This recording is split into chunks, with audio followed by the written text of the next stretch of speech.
Sri Lair Singh Siroya, you are next. Next. बहुत बहुत धन्यवाद सभापति जी आपका। मैं बजट की बात करने के लिए मैं बहुत तैयारी करके आया था। काफ़ी बातें कही जा चुकी है, लेकिन एक बात और मुझे विशेष आपत्ति है। हाँ, इधर देख कर, लहर सिंह जी इधर देख कर। हमारे एक सदस्य जो भी सरासर असत्य बोल करके गए हैं, सदन को गुमराह करके गए हैं, उसके लिए मैं विशेषाधिकार नोटिस देना चाहता हूं। और अब वो सदन हमारे लोगों के कहने के बावजूद भी चले गए। उन्होंने ये कहा है कि मनरेगा के बारे में हमने 86,000 करोड़ रुपया प्रावधान रखा है, 86,000 करोड़ का प्रावधान रखा है। उन्होंने बिल्कुल असत्य कहा है। और अगर सदन को इसी से तरह से गुमराह करना है तो इन लोगों का बोलने का मतलब क्या है? तो इसलिए मैं चाहता हूं इनको बुलाया जाए और उन पर विशेषाधिकार का नोटिस दिया जाए और तब तक उनको सदन में दोबारा बोलने का मौका नहीं दिया जाए। प्रियंका चतुर्वेदी, सदन को गुमराह नहीं किया जा सकता। प्रियंका चतुर्वेदी, ये सदन की अवमानना है। I will not tolerate anyone intervening the नहीं किया speaker. जा सकता। He is saying it. He says he will bring a breach of privilege notice also. Take your seat. No, you don't have to make it a wrestling match. No, please, no. Go ahead. And you can take recourse to rules. आपने एक कहावत कही थी कि पढ़ा लिखा मतलब अनपढ़ जाट पढ़ा लिखा बराबर। अध्यक्ष जी, सभापति जी,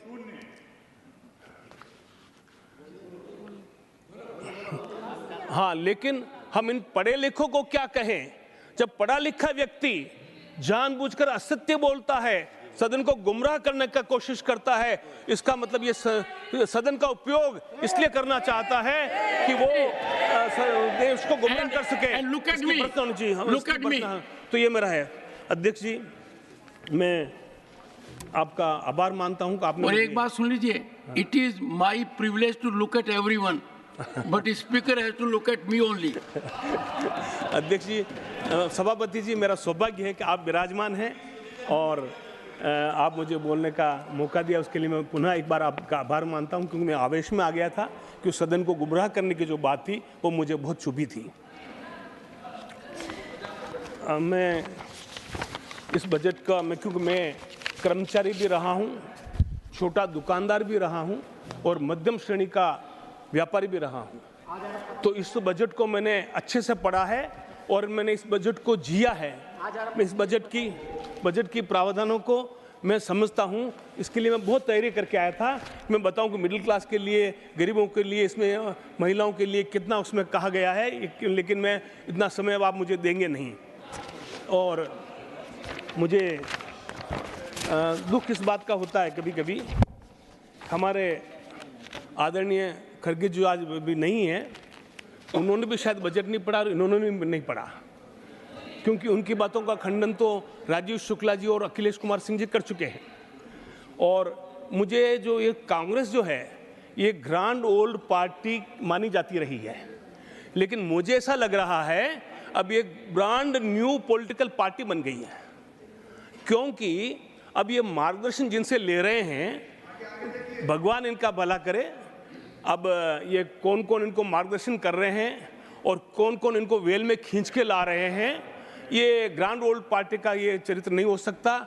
जबकि चिदम्बरम जी, दिग्विजय सिंह जी, प्रमोद तिवारी जी, माननीय सदस्य, आप अपने बजट भाषण पर फोकस कीजिए प्लीज। सर, ये मैं बजट की बात पर आता हूँ। आदरणीय खड़गे जी ने कहा था कि 2 ही राज्यों को ये दिया गया, आंध्र प्रदेश और बिहार को दिया गया है, 2 राज्य के नाम, और बाकी उन्होंने कुछ और नाम गिनाए। इनको कुछ नहीं मिला, उनको नहीं कुछ मिला। शायद वो भूगोल का पाठ रट रहे थे कि कहाँ कहाँ वो सत्ता खो चुके हैं, तो इसलिए उनको वो सदस्य वो याद आ रहे थे, वो नाम याद आ रहे थे, उनके जहन में वो नाम छाए हुए थे। लेकिन मैं बताऊं आपको कि अब जब उन्होंने ये कहा तो मैं कर्नाटक को लेकर के कहना चाहूँगा कि कर्नाटक में हमारी सरकार ने क्या किया है।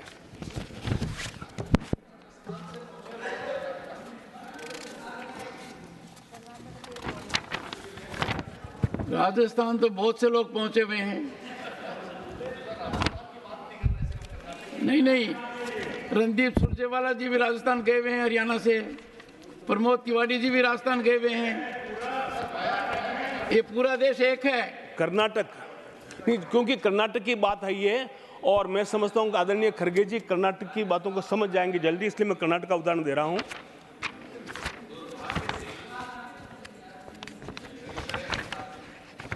कर्नाटक में जो आवंटन हुआ था stage wise outlay of the railway project, एक उदाहरण देना चाहूँगा। रेलवे के बारे में बातें कही गई।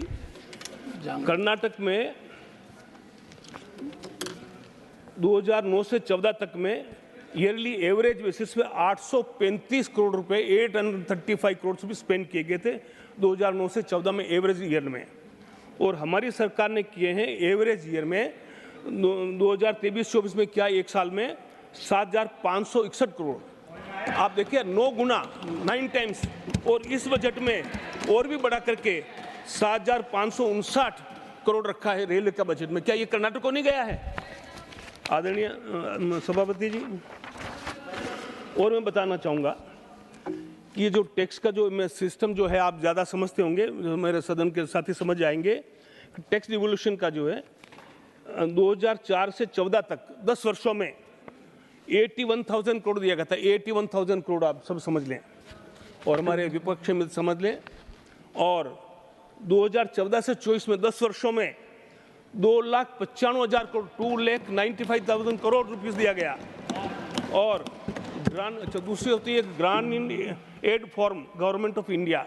इनमें ज़्यादा मैंने समझता नहीं हूँ, लेकिन आंकड़े देख रहा हूँ मैं। उन यूपीए के 10 साल के कार्यकाल में 60,779 करोड़ रुपया आवंटित हुआ था 10 वर्षों में, और हमने 10 वर्षों में किया 2,36,000 करोड़। कंपेयर देखिए आप, कहाँ 60,000 कहाँ 2,36,000 करोड़। ये कर्नाटक के बारे में बता रहा हूँ, और महाराष्ट्र के बारे में तो और बाकी लोग बताएंगे, मैं नहीं बताऊंगा।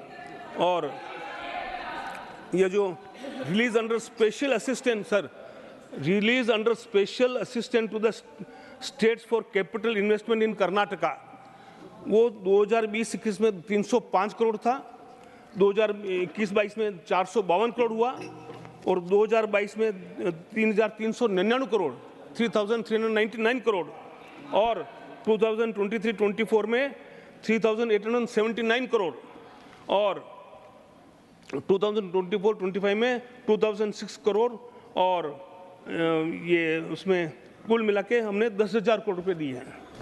ऐसे मेरे पास में आंकड़े बहुत हैं, लेकिन मैं बहुत आपका समय लूँगा तो मैं आंकड़े उनको देना चाहूँगा। जयराम रमेश जी जो मेरे साथी राज्यसभा में आए हैं, ताकि वो उनको देखें और ये उनका भ्रम दूर करे खड़गे जी का। लेकिन एक बात मैं बड़े दुख के साथ कहना चाहता हूँ, अभी है 6 मिनट मैं मेरे समय की सीमा में रहना चाहूँगा सभापति जी, इसलिए मैं ज़्यादा इस पर विस्तार से नहीं जा रहा हूँ आंकड़ों में। कर्नाटक के मेरे पास में कम से कम 25 और आंकड़े हैं। लेकिन एक बात मैं बताना चाहूँगा जो मेरे बहुत दर्द होता है, मेरे दिल को बहुत दुख होता है, और मेरे आदिवासी भाई जो बैठे हैं वो विशेष रूप से इस बात को लेकर के दुखी होंगे कि आदिवासियों के लिए हमारी सरकार ने 1,24,000 करोड़ रुपये आवंटित किया है पूरे देश में। गए वर्ष ये 1,19,000 था, करोड़ का आंकड़ा था, 1,19,796। अब ये 1,24,909 ये एसटी समुदाय के लिए, मैं एससी की बात नहीं कर रहा हूँ। अध्यक्ष जी, जब बजट बनता है, बजट में हम चर्चा करते हैं, तो ये हमारा केंद्र का ये दायित्व तो हो जाता है कि ये जो एसटी और एससी के लिए जो दिया गया पैसा, वो संबंधित राज्य उसका सदुपयोग करें। अब आदरणीय अध्यक्ष जी, मैं स्टेट का नाम भी नहीं लेना चाहूँगा, लेकिन एक और किसी व्यक्ति का नाम भी नहीं लूँगा, लेकिन जो डेवलपमेंट कमिश्नर बना था वाल्मीकि के नाम पे कर्नाटक में, और उसमें 188 करोड़ रुपए बैंक से ऐसे ही उठा लिए गए। ऐसी धोखाधड़ी आजाद देश के इतिहास में कभी नहीं हुई। जीमेन अग्रवाल केस में भी नहीं हुआ, वो कुछ लाख रुपए लेके गया था। बैंकों से पैसा उठा लिया गया 188 करोड़ रुपए, और वो उजागर कैसे हुआ? वो जो अकाउंट्स ऑफिसर जो था, जिसके हाथ से काम कराया गया था, और उसको लगा कि मैंने बहुत गंभीर अपराध कर लिया है, तो उसने सुसाइड कर लिया, आत्महत्या कर ली। और उसने 6 पेज का नोट लिख के गया। उसका मंत्री उसमें जेल में है और उसमें बैंक वाले जेल में है। अब सीबीआई इंक्वायरी कर रही है। लेकिन मेरा ये मानना है कि चूंकि ये पैसा उसमें 19,000 करोड़ का तो शराब ली गई, जो डॉक्यूमेंट्स हैं, मैं अथेंटिकेट करूंगा सभापति जी। और मैं जो उन गाड़ियों के नाम भी याद नहीं आते, मैं तो गांव का आदमी हूँ। लंबोर्गिनी क्या बोलते हैं, 5-5 करोड़ की गाड़ियाँ, लंबोर्गिनी या ऐसा कुछ बोलते होंगे, हम तो लंबोर्गिनी कहेंगे। तो 5-5 करोड़ की गाड़ियाँ उस पैसे से खरीदी गई और 15 किलो सोना खरीदा गया सभापति जी। उसमें 10 किलो सोना परसों ईडी ने सीज किया है। तो जब ये हम एसटी के लिए फंड इकट्ठा करते हैं, और खरगे जी जो दलित नेता हैं, मैं तो उनको सबका नेता मानता हूँ, कर्नाटक में उनके बड़ा योगदान है। परसों आप हमारे निर्मला जी के लिए कह रहे थे कि माता जी, तो माता जी कहा तो छोटी उम्र में, फिर भी हमारे कर्नाटक में कहते हैं छोटी बहन को भी अक्का, बड़ी बहन कहते हैं, तो कोई बुराई नहीं है। लेकिन उन्होंने जो अपनी माता के लिए कहा कि मैं उनकी वजह से हूँ, तो मैं उनको, खरगे जी को याद दिलाना चाहता हूँ कि माता जी तो आई हैं 99 में पॉलिटिक्स में, और उसके पहले तक वो 5-6 बार कैबिनेट मिनिस्टर बन चुके थे, 6-7 बार एमएलए बन चुके थे। तो वो रहा, ये ठीक है, फिर भी उनकी इच्छा है, वो किसी को भी स्टे दे, मुझे उसमें कोई आपत्ति नहीं है। लेकिन सवाल ये उठता है कि जब ये यहाँ पर रोज ज्ञान बांटते हैं, रोज बातें करते हैं, हर बार आए रोज मोदी जी पर आरोप लगाते हैं, तो क्या उनका ये कर्तव्य नहीं बनता है कि अपनी राज्य में सही स्थिति पैदा करें? और जब ये मोरल हाई ग्राउंड्स में लेते हैं, तो क्या उनके मुख्यमंत्री को इस्तीफा नहीं देना चाहिए? मेरा ये सीधा आरोप है सभापति जी, ये पैसा अगर एक निष्पक्ष जांच एजेंसी बिना किसी अवरोध के अगर काम करेगी, तो ये पैसा दिल्ली के चुनाव में खर्च में आया हुआ पैसा है, साबित हो जाएगा। मैं जिम्मेदारी से कहता हूँ। एक second, The word is deleted. मैं इस पर कायम हूँ। Deleted. अगर मैं ये बात मेरी असत्य होती है तो मैं राज्यसभा से इस्तीफा दे दूंगा। ये पैसा अगर जांच करेंगे, ये पैसा दिल्ली आया है, किन किन माध्यम से आया है, आंध्रा के और तेलंगाना के बैंकों में पैसा गया है, किन किन खातों में पैसा गया है, अगर इसकी जांच होनी चाहिए। और उस जांच के लिए मेरा स्पष्ट मानना है कि हमारे वहाँ के मुख्यमंत्री इस्तीफा दें और फिर जांच कराएं और जांच एजेंसियों के साथ में सहयोग करें।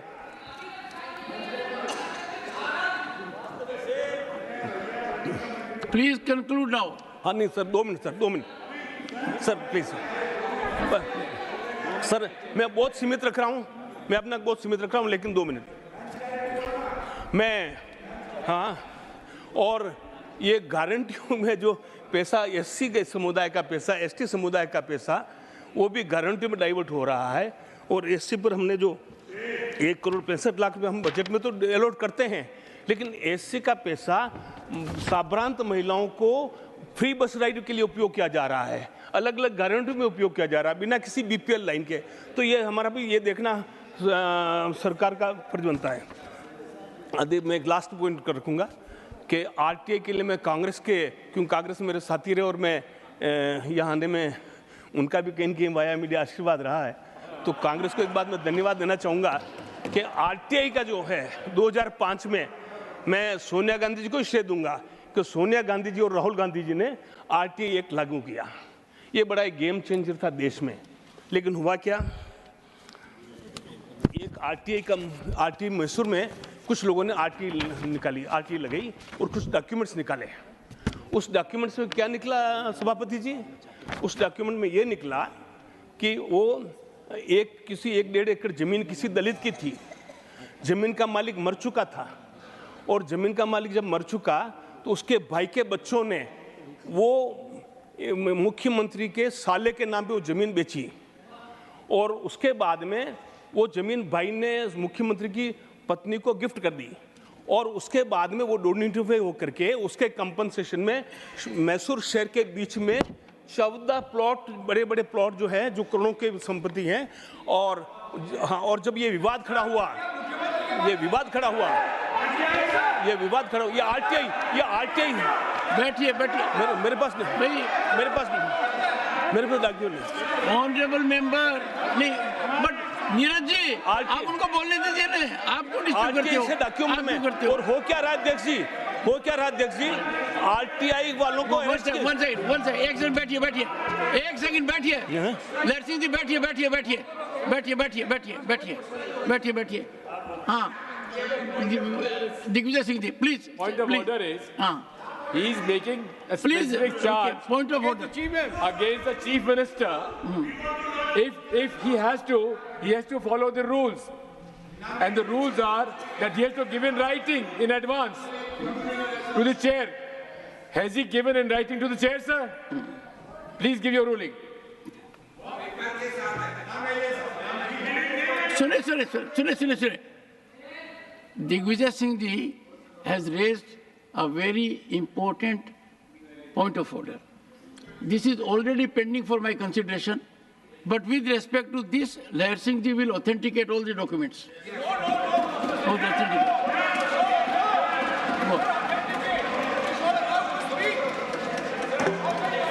सर मेरी एक भी बात असत्य हो तो मैं सदन में नहीं आऊंगा कभी, अगर मेरी एक भी बात असत्य हो। सभापति जी मैं कहना चाह रहा हूं कि और उन मुख्यमंत्री ने क्या कहा, उन्होंने ये कहा कि मुझे अगर ये साइट नहीं देते हो तो मुझे इसके एवज में 64 करोड़ रुपए दिया जाए कंपनसेशन।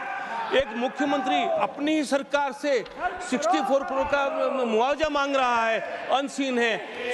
इंदिरा गांधी जी ने पूरी अपना आनंद भवन दान कर दिया और एक ये मुख्यमंत्री हैं जो ये अपने कंपनसेशन मांग रहे हैं। और सभापति जी Conclude, your time is over. हाँ, कंक्लूड कराऊं। और राहुल गांधी जी और सोनिया गांधी जी लाए आरटीआई के एक्ट को, और आरटीआई का जो कंसेप्ट था, आरटीआई का जो उनका मनोबल मनमानस था, उसकी हत्या कर दी गई है और आरटीआई एक्टिविस्ट को अरेस्ट किया गया है मैसूर में। उनके नाम लेता हूं, गंगराजू और स्नेहमणि कृष्णा, इनको अरेस्ट करके जेल में डाला गया है।